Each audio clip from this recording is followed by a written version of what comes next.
ಕತೆಗಳನ್ನು ಕೇಳೋ ಆಸೆ ಇದ್ದರೆ, ನನ್ನ ಜೊತೆ ಓದೋ ಆಸೆ ಇದ್ದರೆ ಪ್ಲೀಸ್ ಸಬ್ಸ್ಕ್ರೈಬ್ ಮೈ ಚಾನಲ್. ಕತೆ ಇಷ್ಟ ಆದರೆ ಲೈಕ್ ಮಾಡಿ, ಶೇರ್ ಮಾಡಿ, ಕಮೆಂಟ್ ಮಾಡೋದನ್ನು ಮಾತ್ರ ಮರಿಬೇಡಿ. Welcome to my channel. ನನ್ನ ಕತೆ ನಿಮ್ಮ ಭಾವ. ಪ್ರತಿ ಕಥೆಯಲ್ಲೂ ಒಂದು ಭಾವನೆ ಇದೆ. ಸಂಜೆಯ 5 ಗಂಟೆಯಾಗಲು ಇನ್ನೊಂದು ಗಂಟೆ ಬಾಕಿ ಇತ್ತಷ್ಟೇ. ಯಶಸ್ವಿನಿಯನ್ನು ಮದುವೆ ಆಗುವ ಮಾತು ನೆನಪಿಸಿಕೊಂಡರೆ ಸಾಕು, ಅವನ ಮೈಗೆಲ್ಲ ಬೆಂಕಿ ಹಚ್ಚಿದ ಹಾಗಾಗುತ್ತಿತ್ತು. ಸೋತು ಬಿಟ್ಟಿದ್ದನವ ಆಗಲೇ. ಅದು ಸಮಯ ಕಳೆದಂತೆ ಅರ್ಥವೂ ಆಗುತ್ತಿತ್ತು. ಆದರೂ ನಿಂತು ಎಷ್ಟೋ ಯೋಚಿಸಿದ ಅಭಿರಾಮ್ ಬೇರೆ ದಾರಿ ಇರುವುದೇನೋ ಎಂದು. ಇಲ್ಲ, ಯಾವ ದಾರಿಯೂ ಇಲ್ಲ ಅವನಿಗೆ. ಪರಿಸ್ಥಿತಿ ನಿಭಾಯಿಸದೆ ಓಡಿ ಹೋಗುವ ಹೇಡಿ ಅವನಲ್ಲ.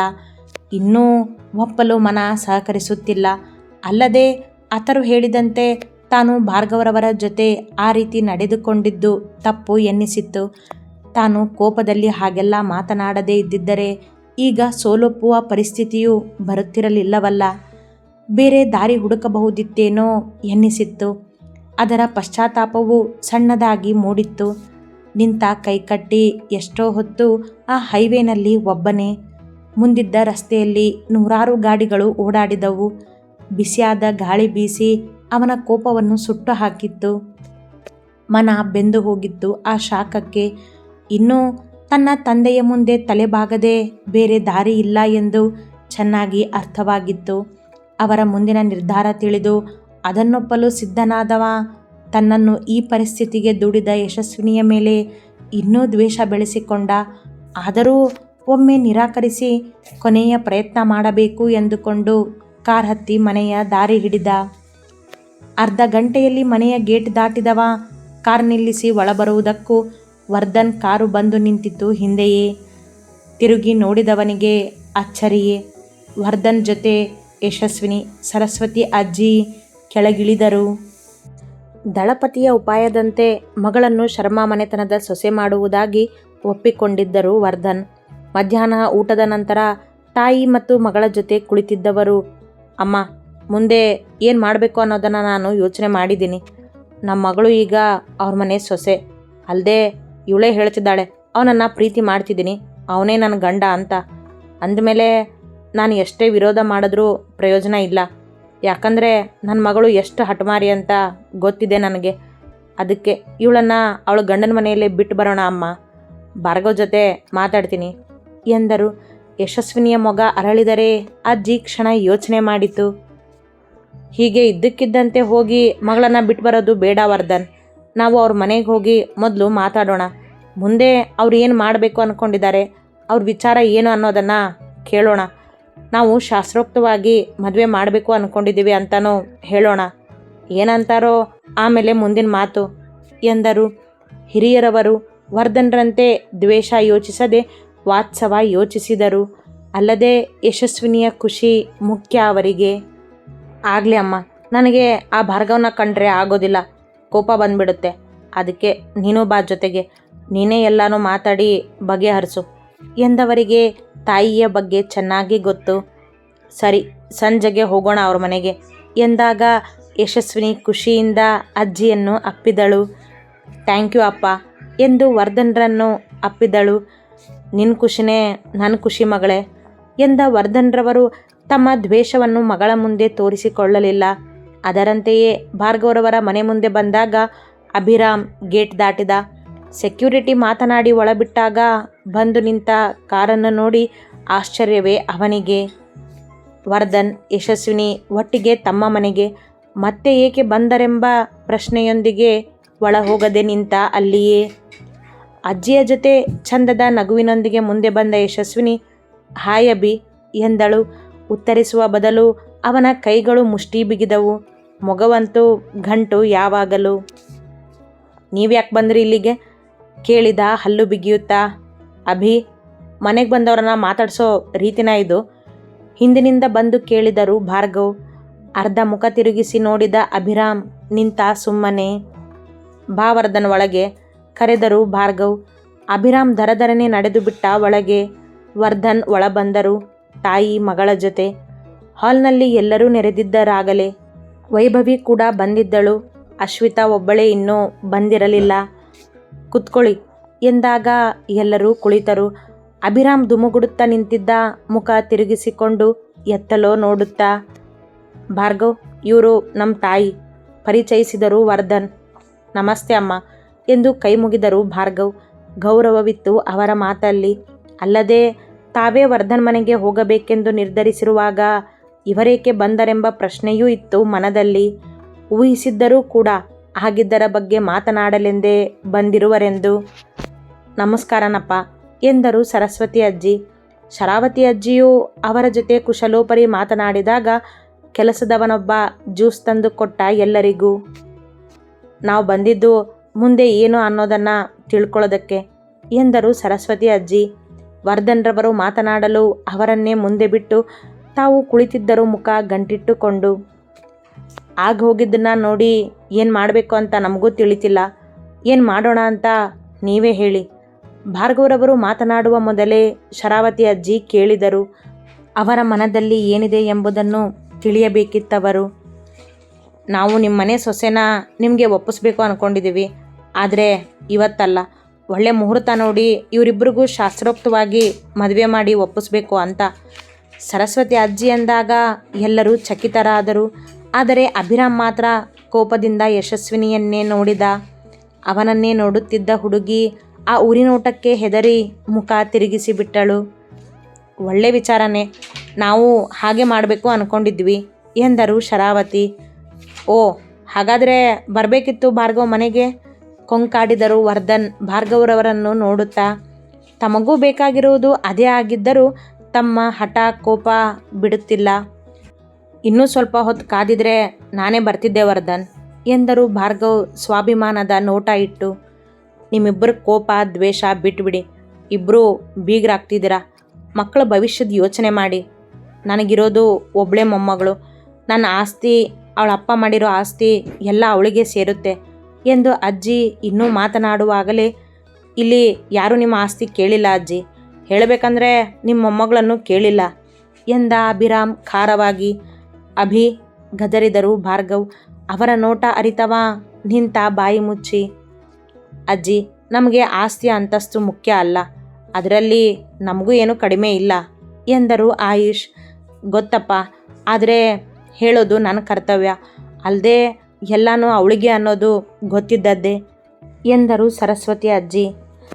ನಾವು ಯಾರೂ ನಿಶ್ಚಯ ಮಾಡದೆ ಯಾರದ್ದೋ ಕುತಂತ್ರಕ್ಕೆ ಅವರಿಬ್ಬರ ಮದುವೆ ಆಗೋಗಿದೆ. ಅದ್ರ ಲಾಭ ಇನ್ನೊಬ್ಬರು ಪಡ್ಕೊಳ್ಳೋದು ಬೇಡ. ನಮ್ಮ ಮಕ್ಕಳ ಜೀವನ ಖುಷಿಯಾಗಿರಲಿ ಅಂತಾನೆ ನಾವು ಬಯಸೋದು. ನಿಮ್ಮ ಮೊಮ್ಮಗಳು ನಮ್ಮ ಕೂಡು ಕುಟುಂಬದಲ್ಲಿ ಒಬ್ಬಳಾಗಿ ಈ ಮನೆತನಕ್ಕೆ ತಕ್ಕ ಸೊಸೆಯಾಗಿದ್ದರೆ ಸಾಕು ಎಂದರು ಭಾರ್ಗವ್. ಹಾಂ, ಈ ಮನೆತನ ಒಡೆದು ಹಾಕೋದಕ್ಕೆ ನನ್ನ ಮಗಳನ್ನು ನಾನು ಇಲ್ಲಿ ಕಳಿಸ್ತಿರೋದು ಮನದಲ್ಲೇ ಎಂದುಕೊಂಡರು ವರ್ಧನ್. ನನ್ನ ಮೊಮ್ಮಗಳು ಅವ್ರ ಅಪ್ಪನ ಹಾಗೆ ದ್ವೇಷ ಅನ್ನೋದಿಲ್ಲಪ್ಪ. ಏನೋ ಸ್ವಲ್ಪ ಕೋಪ ಜಾಸ್ತಿ ಇದೆ ಅಷ್ಟೇ. ಅಲ್ಲದೆ ಆ ಹುಡುಗನ್ನ ಇವಳು ಇಷ್ಟಪಟ್ಟಿದ್ದಾಳೆ, ಪ್ರೀತಿ ಮಾಡ್ತಿದ್ದಾಳೆ ಅಂದಮೇಲೆ ನಿಮಗೆ ಹೊಂದ್ಕೊಂಡು ಹೋಗ್ತಾಳೆ ಎಂದ ಅಜ್ಜಿ ಮೊಮ್ಮಗಳ ಪರವಾಗಿ ಮಾತನಾಡಿತ್ತು. ನನಗೆ ಇಷ್ಟ ಇಲ್ಲ ಅಂದರೂ ಓಕೆನಾ ಅಜ್ಜಿ? ಮತ್ತೆ ಬಾಯ್ ತೆರೆದ ಅಭಿ. ಅಭಿ, ಜಾಸ್ತಿ ಆಯಿತು ನಿನ್ನ ಮಾತು. ನಿನ್ನೆಯಿಂದ ಹೇಳ್ತಿದ್ದೀನಿ ನಿನಗೆ ಪರಿಸ್ಥಿತಿ ಅರ್ಥ ಮಾಡ್ಕೊ ಅಂತ. ಆದರೂ ಒರಟಾಗಿ ಮಾತಾಡ್ತಿದೀಯಾ ಸಿಡುಕಿದರು ಭಾರ್ಗವ್. ಸರಸ್ವತಿ ಅಜ್ಜಿ ಸುಮ್ಮನೆ ಕುಳಿತಿತ್ತು. ಅಮ್ಮ, ನೀವು ಹೆಚ್ಚೇನೂ ಹೇಳೋದು ಬೇಡ. ನಿಮ್ಮ ತೀರ್ಮಾನನೇ ನನ್ನ ಯೋಚನೆನೂ ಆಗಿತ್ತು. ಈ ಮದುವೆ ನಮಗೆ ಒಪ್ಪಿಗೆ ಇದೆ ಎಂದರು ಭಾರ್ಗವ್ ಕೋಪ ಬಿಟ್ಟು. ಅಪ್ಪ, ನನಗೆ ಇಷ್ಟ ಇಲ್ಲ ಅಂತ ಹೇಳಿದ ಮೇಲೂ ನೀವು ಎಂದ ಅಭಿ ಈ ಬಾರಿ ಮೆದು ಧ್ವನಿಯಲ್ಲಿ. ಬೆಳಗ್ಗೆ ನಾವು ಮಾತಾಡಿದ್ದನ್ನು ಮರ್ತಿದೀಯಾ ಅಭಿ? ನಾನು ಹೇಳಿದಾಗೆ ನೀನು ಪ್ರೂವ್ ಮಾಡಿಲ್ಲ ಅಂದಮೇಲೆ ನನ್ನ ಮಾತೇ ಅಲ್ವಾ ನಡೆಯೋದು. ಕೊಟ್ಟ ಮಾತಿಗೆ ತಪ್ಪಬೇಡ. ನೀನು ನನ್ನ ಮಗ. ಗತ್ತಿನಿಂದ ನೋಟ ಬೀರಿ ಎಂದವರ ಮಾತಿಗೆ ಎದುರಾಡಲು ಮಾತೆಲ್ಲಿದೆ ಅವನ ಬಳಿ. ಯಶಸ್ವಿನಿಯದ್ದೇ ತಪ್ಪೆಂದು ಅವ ಸಾಧಿಸಿ ತೋರಿಸಿದನೆ. ಇಲ್ಲವಲ್ಲ ಅಂದ ಮೇಲೆ ಈಗ ಭಾರ್ಗವರವರು ಹೇಳಿದಂತೆ ಅವ ಕೇಳಲೇಬೇಕು. ಒಪ್ಪಿದ್ದ ಅರ್ಧ ಮನ ಈಗ ಪೂರ್ತಿ ಒಪ್ಪಲೇಬೇಕಾಯಿತು. ಈಗ ನಾನು ಹೇಳ್ತೀನಿ, ನೀನು ಕೇಳಬೇಕು ಅಷ್ಟೇ ಎಂದರು ಗಂಭೀರವಾಗಿ. ನಿಂತ ಕಲ್ಲಂತೆ ಅವ. ಅಮ್ಮ, ಆಗಿರೋದನ್ನು ಬದಲಾಯಿಸೋದಕ್ಕೆ ಆಗೋದಿಲ್ಲ. ಹಾಗಾಗಿ ನಾವು ಈ ಮದುವೆಗೆ ಒಪ್ಕೋತೇವೆ. ಆಯುಷ್ ಮಗಳು ಅಶ್ವಿತಾಗೂ ಗಂಡು ಹುಡುಕಿದ್ದೇವೆ. ಅವಳು ಮದುವೆ ಮಾತುಕತೆ ನಡೀತಿದೆ. ಹಾಗಾಗಿ ಅವಳ ಮದುವೆ ಜೊತೆನೇ ಅಭಿ ಮತ್ತು ಯಶಸ್ವಿನಿ ಮದುವೆನ ಮಾಡಿ ಮುಗಿಸೋಣ ಎಂದರು ಭಾರ್ಗವ್. ಇದರ ಬಗ್ಗೆ ಮನೆಯವರೆಲ್ಲರ ಜೊತೆ ಮಧ್ಯಾಹ್ನವೇ ಮಾತನಾಡಿದ್ದರವರು. ಪೂರ್ಣ ಒಪ್ಪಿದ್ದರೂ ಕೂಡ ಗಂಡನ ವಿರುದ್ಧ ಹೋಗುವ ಮನಸ್ಸು ಅವರಿಗೂ ಇಲ್ಲ. ನನಗಿರೋದು ಒಬ್ಬಳೇ ಮಗಳು ಭಾರ್ಗವ್. ನನ್ನ ಮಗಳ ಮದುವೆನ ನಾನು ವಿಜೃಂಭಣೆಯಿಂದ ಮಾಡಬೇಕು. ನಿನ್ನ ಮಗಳ ಮದುವೆ ಜೊತೆ ನನಗೆ ಒಪ್ಪಿಗೆ ಇಲ್ಲ ಎಂದರು ವರ್ಧನ್. ಶರ್ಮಾ ಮನೆ ಮದುವೆ ಅಂದಮೇಲೆ ವಿಜೃಂಭಣೆಯಿಂದಾನೇ ನಡೆಯುತ್ತೆ ವರ್ಧನ್, ಅದ್ರ ಬಗ್ಗೆ ಎರಡು ಮಾತಿಲ್ಲ ಎಂದರು ಆಯುಷ್. ಹಾಂ ವರ್ಧನ್, ನೀನು ಯೋಚನೆ ಮಾಡಬೇಡ ಅದ್ರ ಬಗ್ಗೆ ಎಂದರು ಭಾರ್ಗವ್. ಎರಡೂ ಮನೆಯವರು ನೋಡ್ಕೊಂಡ್ರಾಯ್ತು ಬಿಡು ವರ್ಧನ್, ಅದರಲ್ಲಿ ಇಬ್ಬರು ಒಬ್ಬರನ್ನೊಬ್ಬರು ಮೀರಿಸ್ತೀರಾ, ಆ ಮಾತು ಈಗ ಬೇಡ ಎಂದ ಅಜ್ಜಿ ಅಭಿಹತ್ತ ನೋಡುತ್ತಾ. ನನ್ನ ಮೊಮ್ಮಗಳು ನಿನಗೆ ಇಷ್ಟ ಇಲ್ಲದೆ ಇರಬಹುದಪ್ಪ, ಆದರೆ ನಿನ್ನ ಹೆಸರಿನ ತಾಳಿ ಈಗ ಅವಳು ಕೊರಳಲ್ಲಿದೆ. ಅದು ನಾವು ಯಾರೂ ಒಪ್ಪಿ ಮಾಡಿದ್ದಲ್ಲ, ಆ ದೇವರು ನಿಶ್ಚಯಿಸಿದ್ದು. ಅದನ್ನು ನಾವು ಒಪ್ಕೊಳ್ಳೇಬೇಕು. ನಿನಗೆ ಇಷ್ಟ ಇಲ್ದಿದ್ರೆ ಏನಾಯಿತು, ಇನ್ಮೇಲೆ ಇಷ್ಟಪಡು, ಅವಳು ನಿನ್ನ ಹೆಂಡತಿ ಎಂದರು. ಆ ಮುಕ್ಕೋಟಿ ದೇವಗಳ ಒಡೆಯ ಶಿವ ಕೋಪಕ್ಕೆ ಮೂರನೇ ಕಣ್ಣು ತೆರೆದು ಮನ್ಮಥನನ್ನು ಸುಟ್ಟಂತೆ ಯಶಸ್ವಿನಿಯನ್ನೊಮ್ಮೆ ನೋಡಿದ ಅಭಿ ನಿಲ್ಲದೆ ತಿರುಗಿ ನಡೆದ ಮೆಟ್ಟಿಲ ಬಳಿ. ನಿತ್ಕೋ ಅಭಿ ಎಂದರು ಭಾರ್ಗವ್. ವೇಗದಲ್ಲಿದ್ದ ಅವನ ಹೆಜ್ಜೆ ತಟ್ಟನೆ ನಿಂತವು. ಇಲ್ಲಿ ಎಲ್ಲರೂ ಕುತ್ಕೊಂಡು ಮಾತಾಡ್ತಿರೋದು ನಿನ್ನ ಮದುವೆ ಬಗ್ಗೆನೇ, ನೀನು ಇಲ್ಲಿರಬೇಕು ಎಂದರು.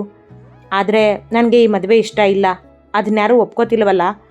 ನಿಮಗೆ ಇಷ್ಟ ಬಂದಾಗ ಮಾಡ್ತಿದ್ದೀರಾ, ಮಾಡಿ. ಹೇಳಿದ್ನಲ್ಲ, ನೀವು ಹೇಳ್ದಾಗೆ ಅಂತ ಹಾಗೆ ಆಗಲಿ. ತಿರುಗದೆ ನುಡಿದವ ನಡೆದು ಬಿಟ್ಟ. ಪಟಪಟನೆ ಮೆಟ್ಟಿಲು ಹತ್ತಿ. ನೋಡು ಅಮ್ಮ, ಈ ಅವಮಾನ ಮಾಡಿಸ್ಕೊಳ್ಳೋದಕ್ಕೆ ಬರಬೇಕಿತ್ತು ನಾವು. ನನ್ನ ಮಗಳಿಗೆ ಏನು ಕಡಿಮೆ ಆಗಿದೆ ಅಂತ ಇಂಥವನನ್ನು ಅಳಿಯ ಮಾಡ್ಕೋಬೇಕು ನಾನು ಎಂದರು ವರ್ಧನ್. ಅಭಿರಾಮನ ವರ್ತನೆಯಿಂದ ನಿಜಕ್ಕೂ ಕೋಪ ಬಂದಿತ್ತವರಿಗೆ. ಈಗಾಗಲೇ ಅವನು ನಿನ್ನ ಅಳಿಯ ಆಗಿದ್ದಾನೆ ವರ್ಧನ್, ಬದಲಾಯಿಸೋದಕ್ಕೆ ಆಗೋದಿಲ್ಲ ಎಂದವರು ಶರಾವತಿಯವರನ್ನು ನೋಡುತ್ತಾ. ನಿಮ್ಮ ಮೊಮ್ಮಗ ಇಷ್ಟ ಇಲ್ಲ ಅಂತಿದ್ದಾನೆ, ನಮಗೆ ನಮ್ಮ ಹುಡುಗಿ ಚಿಂತೆ ಇದ್ದೇ ಇರುತ್ತೆ, ಅಂದಮೇಲೆ ಇದೆಲ್ಲ ಸರಿ ಹೋಗುತ್ತಾ ಕೇಳಿದರು ಹಿರಿಯರಾಗಿ. ಯೋಚನೆ ಮಾಡಿಬಿಡಿ ಸರಸ್ವತಿ, ನಿಮ್ಮ ಮಗಳು ನಮ್ಮ ಮನೆಯಲ್ಲಿ ಖುಷಿಯಾಗಿರ್ತಾಳೆ. ಅವಳು ಅಭಿನ ಪ್ರೀತಿ ಮಾಡ್ತಿದ್ದಾಳೆ ಅಂದಮೇಲೆ ಅವಳು ಪ್ರೀತಿನ ಪಡ್ಕೋತಾಳೆ. ಅವಳ ಜೊತೆಗೆ ನಾವಿದ್ದೀವಿ. ಅಭಿಗೆ ಈಗ ಕೋಪ ಇದೆ, ಆದರೆ ಸ್ವಭಾವತಃ ಅವನು ಆ ಥರ ಅಲ್ಲ. ಅವನಿಗೂ ಎಲ್ಲನೂ ಒಪ್ಕೊಳ್ಳೋದಕ್ಕೆ ಸ್ವಲ್ಪ ಸಮಯ ಬೇಕು. ನಂಬಿಕೆ ಇಡಿ, ಎಲ್ಲನೂ ಸರಿ ಹೋಗುತ್ತೆ ಎಂದರು ಶರಾವತಿ. ಅಜ್ಜಿ, ನಾನು ಅಭಿರಾಮ್ ಪ್ರೀತಿನ ಪಡ್ಕೋತೀನಿ. ಅವನಿಗೆ ಕೋಪ ಇದೆ ನಿಜ, ಆದರೆ ಒಳ್ಳೆ ಹೃದಯನೂ ಇದೆ. ಯಾರಿಗೂ ಬೇಕಂತೇನೂ ನೋವು ಕೊಡೋದಿಲ್ಲ ಅವನು ಎಂದಳು ಯಶಸ್ವಿನಿ. ಅವಳ ಮಾತುಗಳು ಮೇಲೆ ಕೋಣೆಯ ಬಾಗಿಲಲ್ಲೇ ನಿಂತಿದ್ದ ಅಭಿರಾಮನ ಕಿವಿಗೂ ಸ್ಪಷ್ಟವಾಗಿ ಕೇಳಿದವು. ಬಾಗಿಲು ಹಾಕದೆ ಧುಮುಗುಡುತ್ತಾ ನಿಂತಿದ್ದನವ. ನಿಮ್ಮ ಮೊಮ್ಮಗಳೇ ಹೇಳ್ತಿದ್ದಾಳಲ್ಲ, ಮುಗಿತು ಮಾತಿನ್ನು. ನಮ್ಮ ಮನೆ ಮಗಳ ಮದುವೆ ಗೊತ್ತು ಮಾಡಿ ನಿಮಗೆ ವಿಷಯ ತಿಳಿಸ್ತೀವಿ ಎಂದರು. ಹಾಂ, ಆದರೆ ಮೊದಲು ಇವರಿಬ್ಬರು ಮದುವೆ ಅಂತ ನಾನು ಅನೌನ್ಸ್ ಮಾಡ್ತೀನಿ ಎಂದರು ಭಾರ್ಗವ್. ಯಾಕೆ ಕೇಳಿದರು ವರ್ಧನ್ ಅರ್ಥವಾಗದೆ. ಇವರಿಬ್ಬರು ಮದುವೆ ಮಾಡಿಸಿರೋ ಆ ಅನಾಮಿಕ ವ್ಯಕ್ತಿ ಹತ್ರ ಮದುವೆ ಆಗಿರೋ ವಿಡಿಯೋ ಇದೆ ವರ್ಧನ್. ಅವನು ಅದನ್ನು ಮೀಡಿಯಾಕ್ಕೆ ಕೊಡ್ತೀನಿ ಅಂತ ನಿನ್ನೆ ಹೇಳಿದ್ದ, ಆದರೆ ಇನ್ನೂವರೆಗೂ ಕೊಟ್ಟಿಲ್ಲ. ಯಾಕೆ ಅಂತ ನಮಗೂ ಗೊತ್ತಿಲ್ಲ. ಅವನು ಆ ಕೆಲಸ ಮಾಡೋದಕ್ಕೂ ಮೊದಲೇ ನಾವು ಇವರಿಬ್ಬರು ಮದುವೆ ಅಂತ ಅನೌನ್ಸ್ ಮಾಡಿದ್ರೆ ಚೆನ್ನಾಗಿರುತ್ತೆ. ಆಗ ಅವನು ಹಿಂದೆ ಸರಿಬಹುದು ಅಥವಾ ಹೇಳ್ದಾಗೆ ಮಾಡಬಹುದು. ಆದರೆ ನಮಗೆ ತೊಂದರೆ ಆಗೋದಿಲ್ವಲ್ಲ. ಅವನು ವಿಡಿಯೋ ವೈರಲ್ ಮಾಡಿದ್ಮೇಲೆ ಇವರಿಬ್ಬರು ಮದುವೆ ಅಂತ ಅನೌನ್ಸ್ ಮಾಡಿದ್ರೆ ಚೆನ್ನಾಗಿ ಕಾಣೋದಿಲ್ಲ ವಿವರಿಸಿ ಹೇಳಿದರು. ಇದು ಸರಿಯಾದ ವಿಷಯನೇ ಭಾರ್ಗವ್, ಆದರೆ ಇದನ್ನೆಲ್ಲ ಮಾಡಿದ್ದು ಯಾರು ಅಂತ ನೀನು ಪತ್ತೆ ಹಚ್ಚಿಲ್ವಾ? ಮೈಸೂರಿನ ಕಿಂಗ್ ಅಲ್ವಾ ನೀನು? ಇಷ್ಟೊತ್ತಿಗೆ ಅವನನ್ನು ಎಳೆದು ಕತ್ತರಿಸಬೇಕಿತ್ತು ನೀನು ಎಂದರು ಬೇಕೆಂದೇ.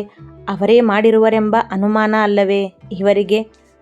ನಾನು ಅದೇ ಕೆಲಸದಲ್ಲಿದ್ದೀನಿ ವರ್ಧನ್, ಆದರೆ ಇದನ್ನೆಲ್ಲ ಮಾಡಿರೋನು ಅಡಗಿ ಕುತ್ಕೊಂಡಿದ್ದಾನೆ. ಸಿಗ್ತಾನೆ, ಎಲ್ಲಿ ಹೋಗ್ತಾನೆ ಎಂದರು. ಹಿಂದಿನ ದಿನದಿಂದ ಆ ವ್ಯಕ್ತಿಯ ಬಗ್ಗೆ ಮಾಹಿತಿ ಹುಡುಕುತ್ತಿದ್ದರವರು. ಆದರೆ ಸಿಕ್ಕ ಮಾಹಿತಿಯೂ ಸುಳ್ಳಾಗಿತ್ತು. ಆತ ಕಳುಹಿಸಿದ್ದ ವಿಡಿಯೋದಿಂದ ಹಿಡಿದು ಅವನ ಫೋನ್ ನಂಬರ್ ಕೂಡ ಜಾಲಾಡಿದ್ದರು. ಎಲ್ಲವೂ ತಪ್ಪಾಗಿತ್ತು. ಆದರೂ ತಮ್ಮ ಕೆಲಸ ಬಿಡದೆ ಇನ್ನೂ ಹುಡುಕುತ್ತಲೇ ಇದ್ದರು. ಎಲ್ಲ ಒಳ್ಳೆಯದೇ ಆಗ್ತಿದೆ, ನೀವು ಒಂದು ಸಾರಿ ಮನೆಗೆ ಬಂದು ಹೋಗಿ ಎಂದರು ಸರಸ್ವತಿ ಅಜ್ಜಿ. ಹಾಂ ಅಮ್ಮ, ಬರ್ತೀವಿ. ಸರಿ, ನಾವಿನ್ನೂ ಬರ್ತೀವಿ ಎಂದರು ಕೈ ಮುಗಿಯುತ್ತಾ. ಇಷ್ಟು ಬೇಗ ಹೋಗೋದಾ?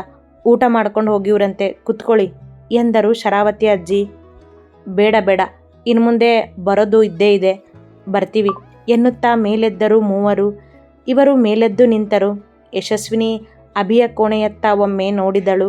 ಬಾಗಿಲು ತೆರೆದೇ ಇತ್ತು, ಆದರೆ ಅವ ಕಾಣಲಿಲ್ಲ. ಬರ್ತೀವಿ ಭಾರ್ಗವ್, ಇನ್ನು ಮುಂದೆ ನಾನು ನೀನು ದುಶ್ಮನಲ್ಲ, ಬೀಗ್ರು ಎಂದ ವರ್ಧನ್ರವರ ಮಾತಲ್ಲಿ ಕೋಪವೇ ಇತ್ತು. ಭಾರ್ಗವ್ ಏನೊಂದು ಮಾತನಾಡದೆ ನಗೆಯೊಂದಿಗೆ ಕೈ ಮುಗಿದರು. ಆ ನಗುವಲ್ಲೇ ಉತ್ತರವಿತ್ತು. ಅವರ ಕಾರ್ ಹೊರಟ ನಂತರ ಮನೆಯವರೆಲ್ಲ ಮತ್ತೆ ಹಾಲ್ನಲ್ಲಿ ಬಂದು ನಿಂತರು, ಅಭಿ ಒಬ್ಬನನ್ನು ಬಿಟ್ಟು. ಅನಿರುದ್ಧ್ ಜೊತೆ ನಾನು ನಾಳೆ ಮಾತಾಡ್ತೀನಿ. ಅವನ ತಾಯಿ ಜೊತೆನೂ ಮಾತಾಡಿ ಆದಷ್ಟು ಬೇಗ ಅವ್ರ ಮದುವೆ ಗೊತ್ತು ಮಾಡೋಣ. ಅವರಿಬ್ಬರು ಮದುವೆ ಜೊತೆನೇ ಅಭಿ ಯಶಸ್ವಿನಿ ಮದುವೆ ಎಂದವರು ಅಮೃತಾರನ್ನು ನೋಡುತ್ತಾ, ಅಮೃತ, ನೀನು ಅನಿರುದ್ಧ್ ಜೊತೆ ಒಮ್ಮೆ ಮಾತಾಡಿ ನೋಡು, ನಿನ್ನ ಗೊಂದಲ ಏನೇ ಇದ್ರೂ ಬಗೆಹರಿಸ್ಕೊ ಎಂದರು. ಅನಿರುದ್ಧ್ ಎಂದರೆ ಅವರಿಗೆ ಇಷ್ಟವಾಗಿರಲಿಲ್ಲವಲ್ಲ, ಅದಕ್ಕೆ ಹೇಳಿದರೊಮ್ಮೆ. ಇಲ್ಲ ಭಾವ, ಏನೂ ಗೊಂದಲ ಇಲ್ಲ. ಅವನು ನಿನ್ನೆ ನಿಮ್ಮ ಜೀವ ಉಳಿಸಿ ನಮ್ಮ ಜೊತೆ ನಡ್ಕೊಂಡಿದ್ದನ್ನು ಕಣ್ಣಾರೆ ನೋಡಿದ್ದೀನಿ. ಒಳ್ಳೆ ಹುಡುಗನೇ, ನನಗೆ ಒಪ್ಪಿಗೆ ಇದೆ ಎಂದರು. ನಂತರ ಮಡದಿಯತ್ತ ನೋಡಿದವರು, ಪೂರ್ಣ, ಅವನ ಜೊತೆ ಒಮ್ಮೆ ಮಾತಾಡು, ನನಗೆ ಸ್ವಲ್ಪ ಕೆಲಸ ಇದೆ, ಹೋಗಿ ಬರ್ತೀನಿ ಎಂದು ಹೊರನಡೆದರು. ನಾವು ಅಬ್ಬಿ ಜೊತೆ ಒಮ್ಮೆ ಮಾತಾಡ್ತೀವಿ ಎಂದಳು ವೈಭವಿ. ಅಥರ್ವ್ ಅವಳ ಜೊತೆ ಇದ್ದ. ಈಗ ಬೇಡ, ಅವನು ಸ್ವಲ್ಪ ಸಮಾಧಾನ ಮಾಡಿಕೊಳ್ಳಿ, ಮಾತಾಡೋಣ ಎಂದರು ಪೂರ್ಣ. ಇತ್ತ ಕುದಿಯುವ ಜ್ವಾಲಾಮುಖಿ ಆಗಿದ್ದ ಅಭಿರಾಮ್, ಯಾರಿಗೂ ಬೇಕಂತೇನೂ ನೋವು ಕೊಡೋದಿಲ್ಲ ಅಲ್ವಾ ಯಶಸ್ವಿನಿ, ನಾನು ಇನ್ನು ಮುಂದೆ ನೋಡ್ತಿರು ನಿನಗೆ ನಾನು ಕೊಡೋ ನೋವು ಹೇಗಿರುತ್ತೆ ಅಂತ. ಯಾಕಾದರೂ ಇವನನ್ನು ಇಷ್ಟಪಟ್ಟು ಮದುವೆ ಆಗಿದ್ದೀನೋ ನಾನು ಅಂತ ಅಂದ್ಕೋಬೇಕು ನೀನು. ಕೊನೆಯಲ್ಲಿ ಇದನ್ನೆಲ್ಲ ನಾನೇ ಮಾಡಿದ್ದು ಅಂತ ಒಪ್ಕೋಬೇಕು. ಹಾಗೆ ಮಾಡ್ತೀನಿ. ದಿ ಗೇಮ್ ಸ್ಟಾರ್ಟ್ ನಾವು ಯಶಸ್ವಿನಿ ವರ್ಧನ್ ಎಂದವ. ಅಲ್ಲ, ಯಶಸ್ವಿನಿ ಅಭಿರಾಮ್ ಶರ್ಮಾ ಎಂದು ನಕ್ಕವ ಅವಳನ್ನು ಮಡದಿಯಾಗಿ ಒಪ್ಪಿಕೊಂಡಿದ್ದ.